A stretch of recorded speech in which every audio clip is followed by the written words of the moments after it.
Je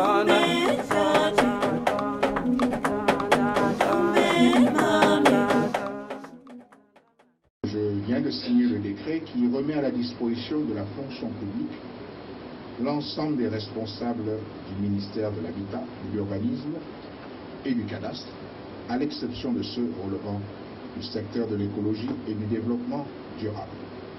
Ministère de l'Habitat ce vendredi.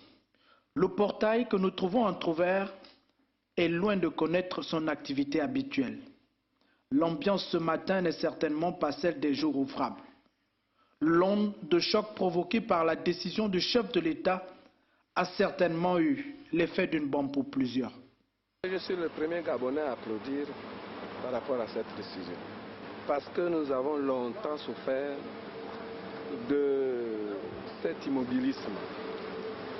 Nous avons longtemps souffert. Si vous me voyez ici, ce que je viens là, chercher à rencontrer les autorités. Toujours pour les mêmes causes. Ce n'est pas normal que l'on constate depuis longtemps que l'on investit des sommes colossales pour l'habitat et les Gabonais se retrouvent sans habitat, sans maison, sans lopin de terre. Et pourtant, lorsqu'on lit le budget, on se rend compte qu'il y a des sommes investies. Alors, la question que l'on se pose, qu'est-ce qui se passe véritablement? Pourquoi ça n'avance pas? Faute de tenue correcte dans les agissements de plusieurs ici, l'accès aux bâtiments est sous stricte surveillance des éléments de la gendarmerie nationale. En attendant bien sûr de voir plus clair dans la pénombre des dossiers empilés derrière ces barreaux. Moi je suis pour l'émergence des actes. Et ça sont des mesures encourageantes. Même si ça fait mal quelque part, je crois qu'il faudrait bien qu'il continue dans cette lancée. Il faut que ça s'étende à d'autres départements ministériels parce qu'il y en a trop. Pour ces trois, à un moment donné, il faut arrêter pour repartir de bon pied. Trop de business, trop de magouilles. Vous voyez, pour avoir un rappel, il faut donner 10%. Où va le pays? On ne peut pas continuer comme ça. Il faut bien qu'on aille quelque part, il faut bien qu'on arrête à un moment donné, autant repartir à zéro, mais que ça reparte d'un bon pied, que de traîner les casseroles tout le temps. Je dis que c'est une décision juste et qui est la bienvenue. Avec cette décision, c'est une équation à plusieurs inconnus que le président de la République tient à résoudre pour le bien-être des Gabonais. Moi, je me suis engagé à construire un certain nombre de logements pour les Gabonais, à faciliter l'accès à l'habitat. Aujourd'hui, c'est compliqué et je ne comprends pas pourquoi ça doit être aussi compliqué.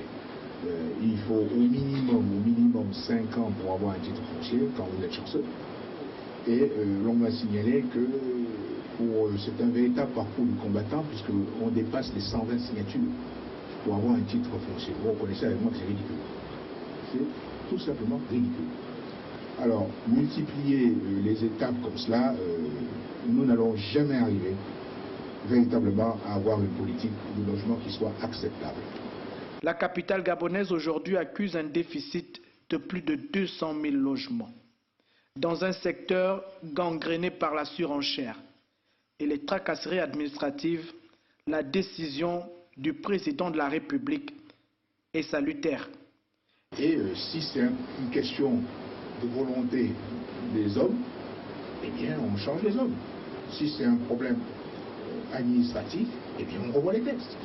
Mais le résultat est que je veux des logements pour les Gabonais. Et les Gabonais auront des logements. Et pour ce faire, il faut que les terrains soient libres. Et je ne peux pas comprendre qu'on me dise qu'il n'y a pas de terrain. L'espoir d'un logement pour tous est désormais permis.